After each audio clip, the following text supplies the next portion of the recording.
El lado activo del infinito. Parte 15. Sean bienvenidos. Hoy veremos la vista clara en la sección Más allá de la sintaxis. Comencemos.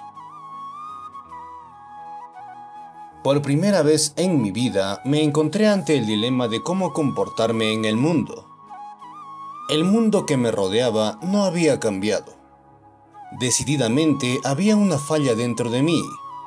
La influencia de Don Juan y todas las actividades que procedían de las prácticas en las que me había involucrado tan profundamente me estaban afectando y me hacían incapaz de tener trato con mis congéneres. Examiné mi problema y llegué a la conclusión de que mi falla consistía en que compulsivamente comparaba a todos con Don Juan. En mi estimación, Don Juan era un ser que vivía su vida profesionalmente en todos los aspectos. Es decir, que cada uno de sus actos, no importaba cuán insignificante fuera, tenía sentido. Yo estaba rodeado de gente que se creía inmortal, que se contradecía a cada paso. Eran seres con los que no podía uno contar. Era un juego injusto. Las cartas jugaban en contra de la gente que yo conocía. Estaba acostumbrado al comportamiento inalterable de Don Juan, a su falta total de importancia personal y al insondable ámbito de su intelecto. Muy poca gente de la que yo conocía era consciente de que existía otro modo de comportamiento que fomentaba estas cualidades. La mayoría solo conocía el modo de comportamiento del autorreflejo que deja al hombre débil y torcido.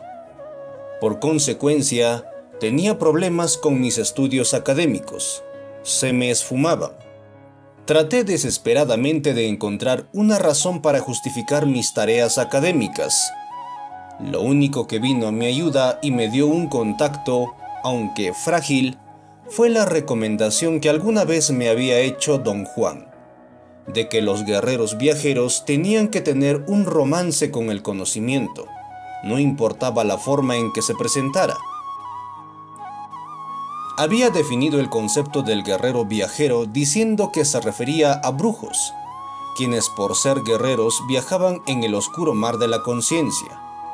Había añadido que los seres humanos eran viajeros en el oscuro mar de la conciencia, y que esta tierra no es más que una estación en su viaje, por razones ajenas que no quería divulgar en aquel momento. Los viajeros habían interrumpido su viaje. Dijo que los seres humanos estaban dentro de una especie de remolino, una contracorriente que les daba la impresión de moverse, cuando en esencia estaban fijos. Mantenía que los brujos eran los únicos que se oponían a la fuerza, fuera la que fuera, que mantenía presos a los seres humanos, y que los brujos por medio de su disciplina se liberaron de las garras de esta fuerza y continuaron su viaje de la conciencia.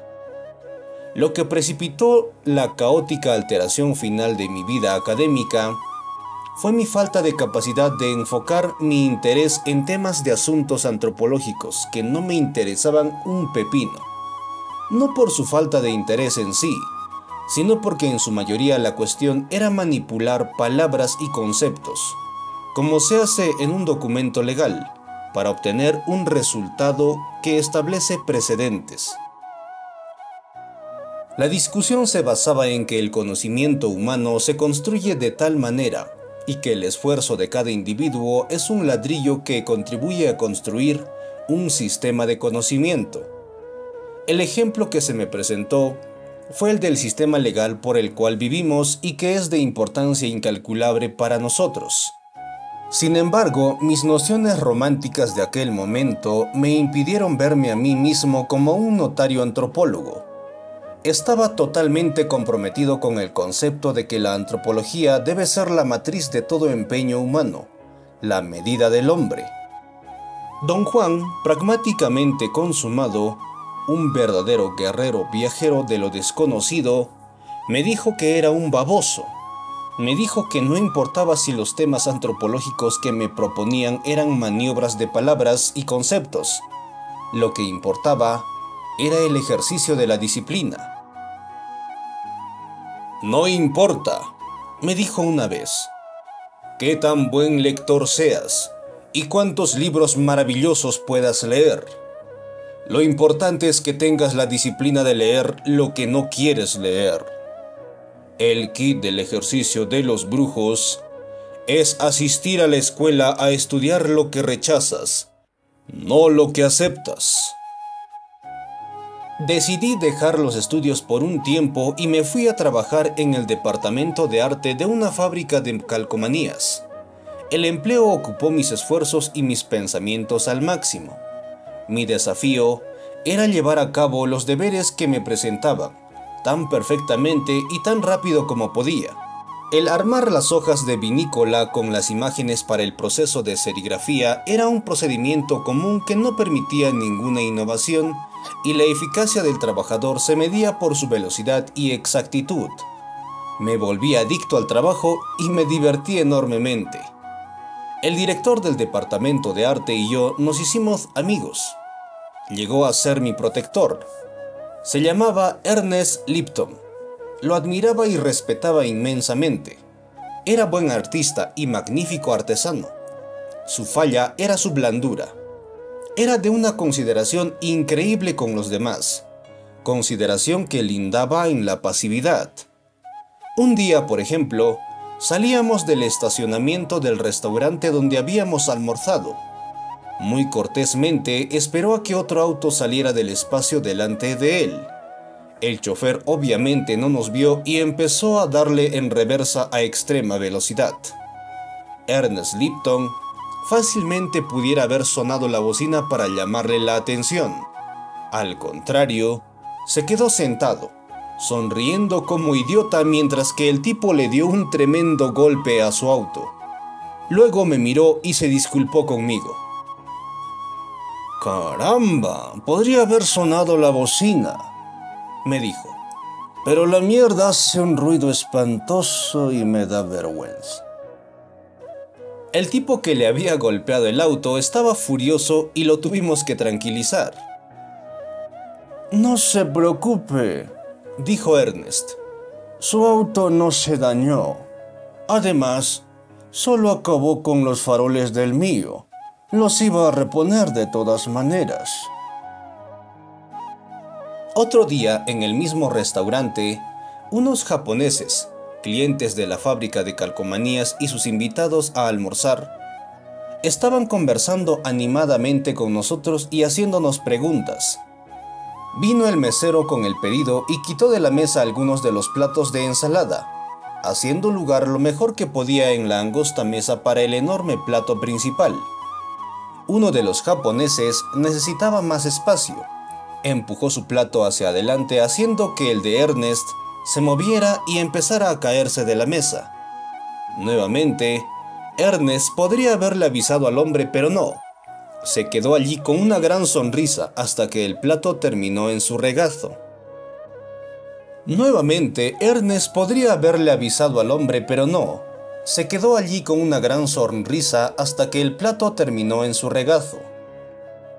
En otra ocasión, fui a su casa para ayudarle a poner unos pares sobre su patio, donde iba a plantar una parra para dar un poco de sombra y fruta.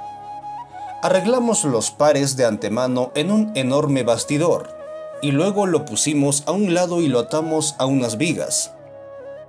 Ernest era un hombre alto y muy fuerte, y usando una viga como soporte, levantó el otro punto para que yo colocara los pestillos en los agujeros que ya habíamos hecho en los soportes. Pero antes de que pudiera colocarlos, alguien tocó a la puerta con gran insistencia, y Ernest me pidió que fuera a ver quién era, mientras soportaba el bastidor de pares con su cuerpo.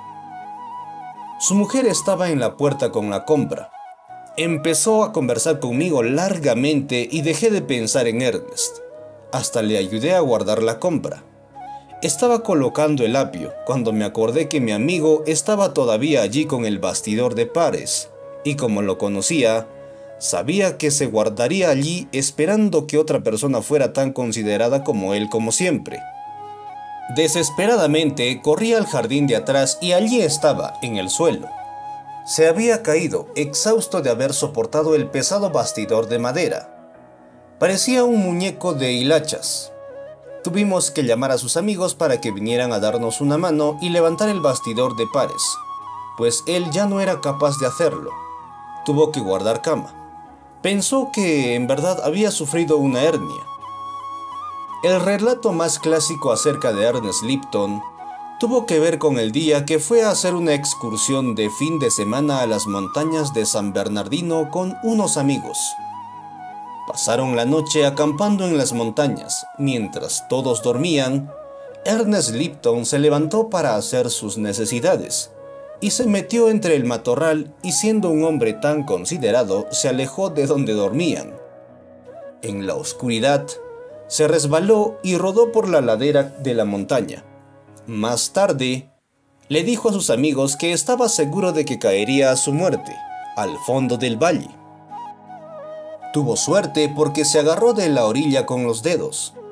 Estuvo allí colgado durante horas, buscando vanamente en la oscuridad algún apoyo para los pies y perdiendo fuerza en los brazos. Pero iba a agarrarse hasta la muerte. Extendiendo las piernas cuanto pudo, dio con pequeñas protuberancias en la roca que ayudaron a sostenerle. Allí se quedó aplastado contra la roca, como las calcomanías que fabricaba, hasta que aclaró y se dio cuenta de que estaba a 30 centímetros de la tierra. «Ernest, nos podrías haber llamado», se quejaron sus amigos. «Caramba, no creí que sirviera de nada», respondió. «¿Quién me hubiera oído? Además, creía que había rodado por lo menos 1,5 kilómetros hacia el valle, y todos estaban dormidos». El colmo para mí fue cuando Ernest Lipton, que pasaba 2 horas cada día de camino de su casa al trabajo, decidió comprarse un auto económico, un Volkswagen Escarabajo, y empezó a medir cuántas millas hacía por galón de gas. Para mi enorme sorpresa, anunció una mañana que había calculado unos 150 kilómetros por galón. Como el hombre preciso que era, calificó su pronunciamiento, al decir que no conducía mucho en la ciudad, sino en la autopista, aunque también a las horas de máxima circulación cuando había que acelerar y disminuir de velocidad frecuentemente. Una semana más tarde, anunció que había llegado a 300 kilómetros por galón. Esta maravilla fue acelerando hasta que llegó a la increíble cifra de 700 kilómetros por galón. Sus amigos le dijeron que tenía que mandar esa cifra a los archivos de la empresa Volkswagen. Ernest Lipton estaba rebosante y se regocijaba, preguntando en voz alta qué haría si llegaba a la cifra de 1,000 kilómetros. Sus amigos le dijeron que tendría que declarar un milagro. La extraordinaria situación continuó hasta que una mañana encontró a uno de sus amigos, que durante 5 meses andaba tomándole el pelo con la más vieja de las bromas, poniéndole gasolina al tanque sigilosamente.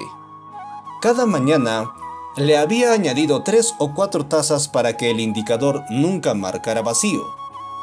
Ernest Lipton casi llegó a enfadarse.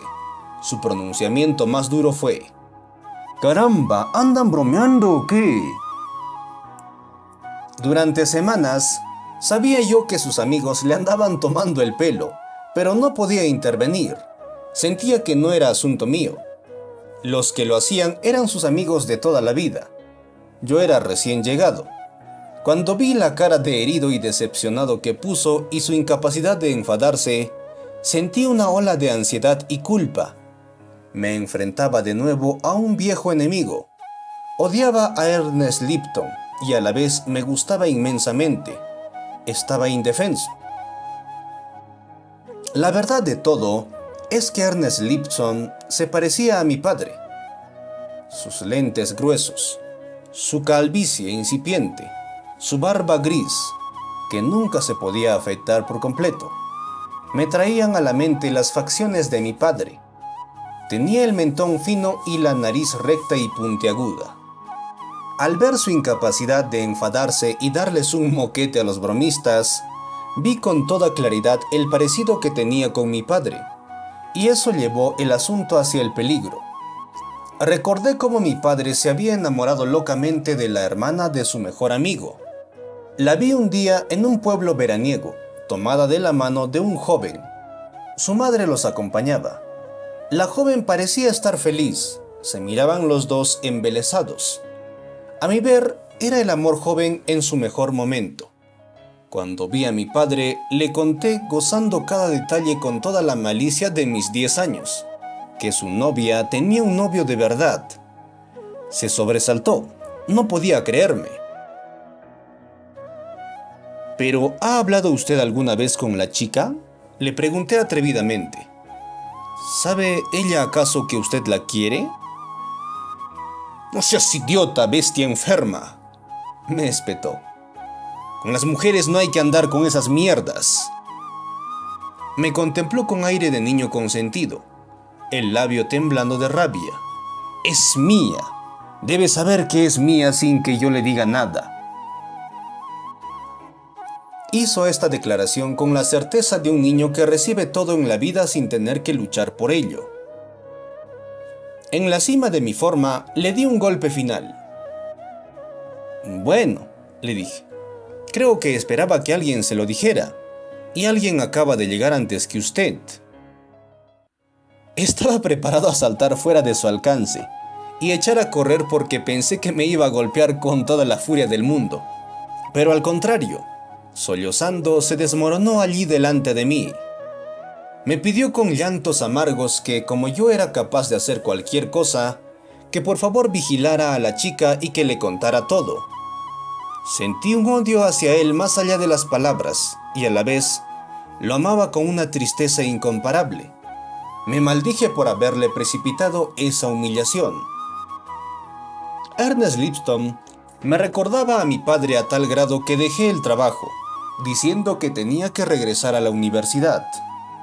No quería llevar una carga mayor de la que ya llevaba sobre mis espaldas. Nunca había podido perdonarme el haberle causado a mi padre esa angustia, y nunca lo había perdonado por ser tan cobarde. Regresé a la escuela y empecé la gigantesca faena de reintegrarme a mis estudios de antropología. Lo que hacía tan difícil esta reintegración era el hecho de que si había alguien con quien hubiera trabajado con deleite y elegancia a causa de su toque admirable, su curiosidad aventurera y su deseo de ampliar su conocimiento sin confundirse o defender posturas indefendibles, era alguien de mi departamento, un arqueólogo. Fue a causa de su influencia que me interesé desde un principio en el trabajo de campo, quizá porque iba al campo en verdad, literalmente a desenterrar información. Su sentido práctico era un oasis de sobriedad para mí. Fue el único que me estimuló a seguir y hacer el trabajo de campo porque no tenía nada que perder. Piérdelo todo y lo ganarás todo, me dijo una vez. El mejor consejo que jamás recibí en el mundo académico. Si seguía el consejo de don Juan y luchaba para corregir mi obsesión conmigo mismo, en verdad no tenía nada que perder y todo era ganancia. Pero esa posibilidad no existía para mí en aquel entonces. Cuando le conté a don Juan la dificultad de encontrar un profesor con quien trabajar, su reacción fue, a mi parecer, violenta. Dijo que era un verdadero pedo y cosas peores. Me dijo lo que ya sabía, que si no fuera tan tieso podría trabajar a gusto con cualquiera en el mundo académico o en el mundo de los negocios. Los guerreros viajeros no se quejan, prosiguió don Juan. Toman todo lo que les da el infinito como desafío. Un desafío es eso, un desafío. No es personal, no puede interpretarse como maldición o bendición. Un guerrero viajero o gana el desafío o el desafío acaba con él. Es mucho más excitante ganar, así es que gana.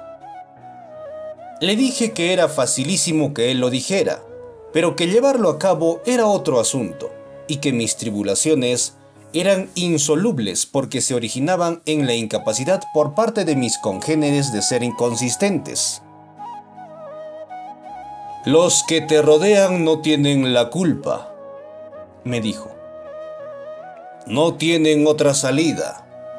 La culpa es tuya, porque puedes contenerte, pero insistes en juzgarlos desde un profundo nivel del silencio.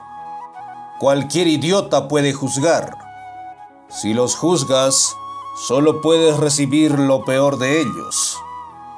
Todos nosotros como seres humanos estamos presos, y es esa la prisión la que nos hace comportarnos de tan mísera manera. Tu desafío es de aceptar a la gente como es. Déjalos en paz. Está usted totalmente equivocado esta vez, don Juan, le dije.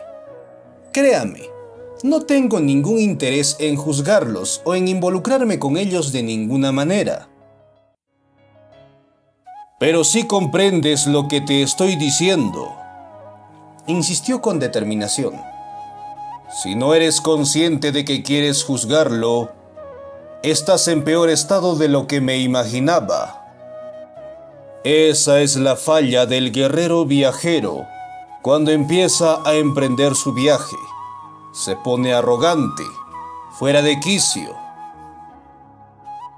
Tuve que admitir que mis quejas eran de una mezquindad extrema. Eso por lo menos lo sabía. Le dije que me enfrentaba con sucesos cotidianos, sucesos que tenían la característica nefaria de quitarme toda mi decisión, y que me daba vergüenza contarle a él los acontecimientos que tanto me pesaban. Ya, me dijo en tono urgente. Dilo, no andes con secretos conmigo. Soy un tubo vacío. Lo que me digas saldrá directamente al infinito. Lo único que traigo son míseras quejas, le dije. Soy exactamente como la gente que conozco. No hay manera de hablarle a ninguno sin oír una queja abierta o velada. Le conté a don Juan la manera en que cualquier diálogo más sencillo, mis amigos hacían por introducir innumerables quejas como en este diálogo. ¿Cómo te va, Jim? Oh, bien, bien, Cal, seguido por un larguísimo silencio.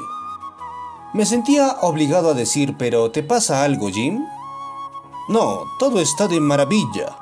Tengo un problemita con Mel, pero ya sabes, como es de egoísta, una mierda. Pero hay que aceptar a los amigos tal como son, ¿no? Claro que podría ser un poco más considerado. Pero qué carajo, así es. Siempre te echa la carga encima. Acéptame o déjame. Lo ha hecho desde que teníamos 12 años, así que es culpa mía. ¿Por qué carajo lo tengo que aguantar? Bueno, tienes razón, Jim. Sabes, Mel es muy difícil, no cabe duda. Pero hablando de jodidos, tú le puedes dar lecciones a Mel, Cal. Nunca puedo contar contigo. Entre otros. Otro diálogo clásico era: ¿cómo te va, Alex? ¿Cómo te va en tu vida matrimonial? Oh, muy bien. Por primera vez estoy comiendo a tiempo, como comida casera, pero estoy engordando. No hago nada más que ver la tele. Antes parrandeaba con ustedes, pero ahora no puedo. No me deja Teresa. Claro que podría decirle que se vaya al carajo, pero no quiero herirla. Me siento feliz, pero a la vez miserable. Y Alex había sido el tipo más miserable antes de casarse. Su chiste clásico era decirles a sus amigos cada vez que nos veía: Oye, ven a mi auto, quiero presentarte a mi perra. Oye, ven a mi auto, quiero presentarte a mi perra. Estaba encantado cuando nuestras expectativas se fueron por los suelos y vimos que lo que traía en su coche era una perra. Presentaba a su perra a todos sus amigos. Nos asombramos cuando se casó con Teresa, una atleta de maratón. Se habían conocido en un maratón cuando Alex se desmayó. Estaba en una montaña y Teresa tuvo que revivirlo como podía, y le echó una meada en la cara. Después de eso, Alex era un prisionero. Había marcado su territorio. Sus amigos le decían mamón meado. Sus amigos creían que era una verdadera perra que había convertido al raro de Alex en un perro gordo. Don Juan y yo nos reímos un rato. Entonces me miró con una expresión seria. Estos son los vaivenes de la vida cotidiana, dijo don Juan.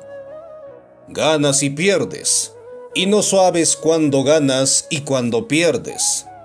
Este es el precio que se paga por vivir bajo el dominio del autorreflejo.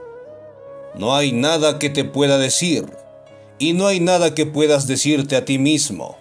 Solo te recomiendo que no te sientas culpable porque eres un culo, pero que trates de terminar con el dominio del autorreflejo. Regresa a la universidad. No te des por vencido todavía. Mi interés en quedarme en el mundo académico declinó más y más. Empecé a vivir en piloto automático. Me sentía pesado, deprimido. Sin embargo, eso no afectaba mi mente. No hacía cálculos y no tenía metas o expectativas de ninguna índole. Mis pensamientos no eran obsesivos, pero sí mis sentimientos.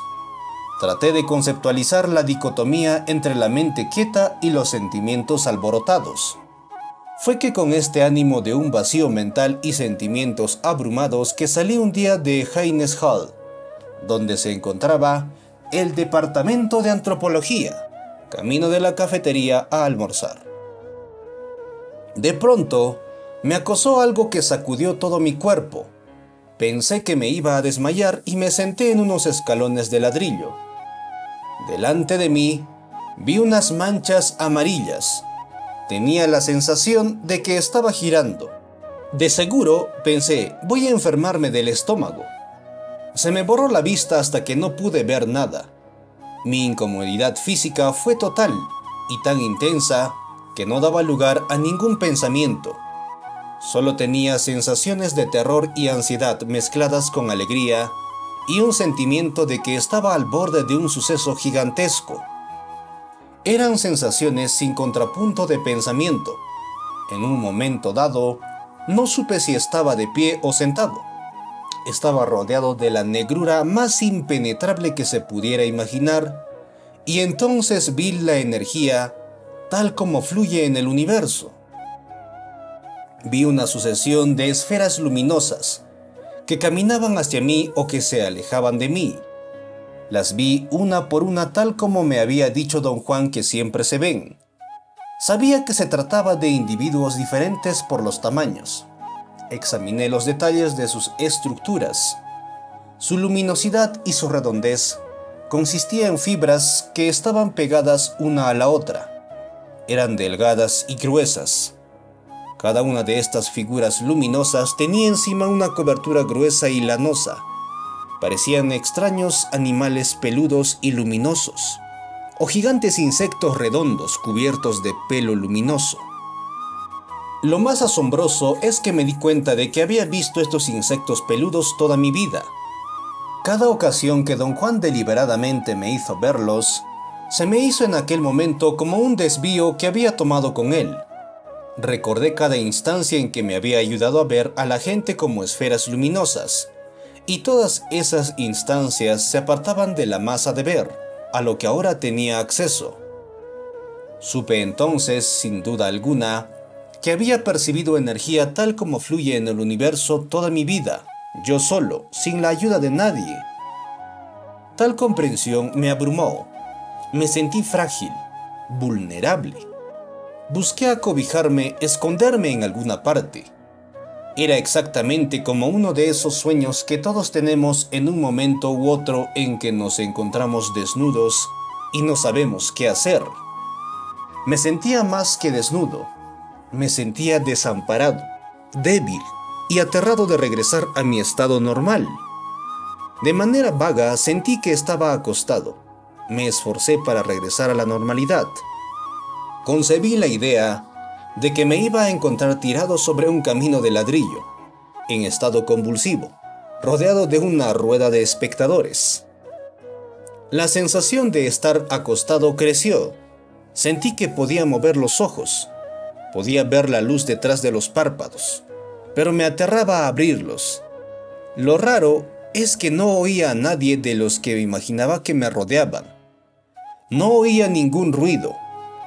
Por fin, tuve el valor de abrir los ojos. Estaba en mi cama, en mi despacho apartamento en la esquina de la Boulevards de Wilshire y Westwood. Me puse bastante histérico al encontrarme en la cama, pero por alguna razón fuera de mi alcance, me tranquilicé casi inmediatamente. Mi histeria pasó a ser una indiferencia corporal o un estado de satisfacción corporal, semejante a lo experimentado después de una excelente comida. Pero mi mente seguía inquieta. Había sido terriblemente asombroso darme cuenta de que había percibido energía directamente toda mi vida. ¿Cómo era posible que no lo supiera? ¿Qué me había prevenido tener acceso a esa faceta de mi ser? Don Juan había dicho que todo ser humano tiene la potencia de ver energía directamente. Lo que no había dicho es que todo ser humano ya ve energía directamente, pero no lo sabe. Le presenté esa pregunta a un amigo psiquiatra. No pudo aclarar mi dilema. Pensó que mi reacción era el resultado de la fatiga y de una sobrecarga de estímulos. Me recetó Valium y me dijo que descansara. No me atreví a nadie a contarle que había despertado en mi casa sin poder rendir cuentas de cómo había llegado allí. Por lo tanto, mi ansia por ver a Don Juan estaba más que justificada. Volé a la Ciudad de México tan pronto como pude. Alquilé un coche y me fui a donde él vivía. «Ya has hecho todo esto antes», me dijo riendo Don Juan cuando le conté mi sobresalto. «Solo hay dos cosas nuevas. Una es que ahora has percibido energía solo. Lo que hiciste es parar el mundo, y entonces te diste cuenta que siempre habías visto energía tal como fluye en el universo, como lo hace todo ser humano, sin saberlo deliberadamente. Lo otro es que viajaste desde tu silencio interno solo. Tú bien sabes, sin que yo te lo diga, que todo es posible si uno toma el silencio interno como punto de partida. Esta vez, tu terror y tu vulnerabilidad hicieron posible que terminaras en tu cama, que en verdad no está muy lejos de UCLA.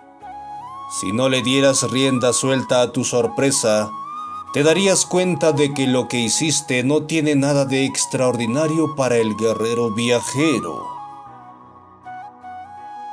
Pero la cuestión de suma importancia no es saber que siempre has percibido energía directamente, o tu viaje desde el silencio interno, sino más bien un asunto doble.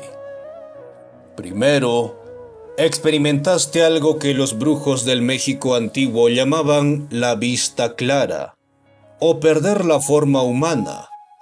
Al momento cuando la mezquindad humana se desvanece como si hubiera sido una nube de bruma sobre nosotros, una bruma que lentamente se aclara y se dispersa.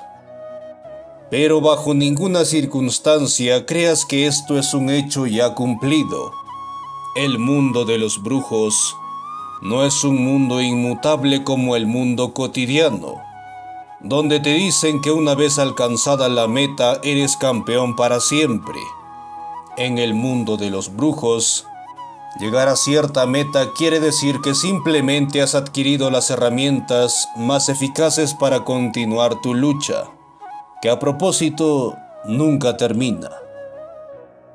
La segunda parte es que experimentaste la pregunta más enloquecedora para el corazón humano. Lo expresaste tú mismo cuando te preguntaste: ¿cómo es posible que no supiera que había percibido energía directamente toda mi vida? ¿Que había prevenido tener acceso a esa faceta de mi ser? Fin de la parte 15 y fin de La Vista Clara. Bien, gracias por escucharnos y acompañarnos en estos espacios en audio. Nos encontraremos en la siguiente parte, parte 16, con el capítulo Sombras de Barro. Bien, gracias por estar aquí, un abrazo a la distancia y adiós.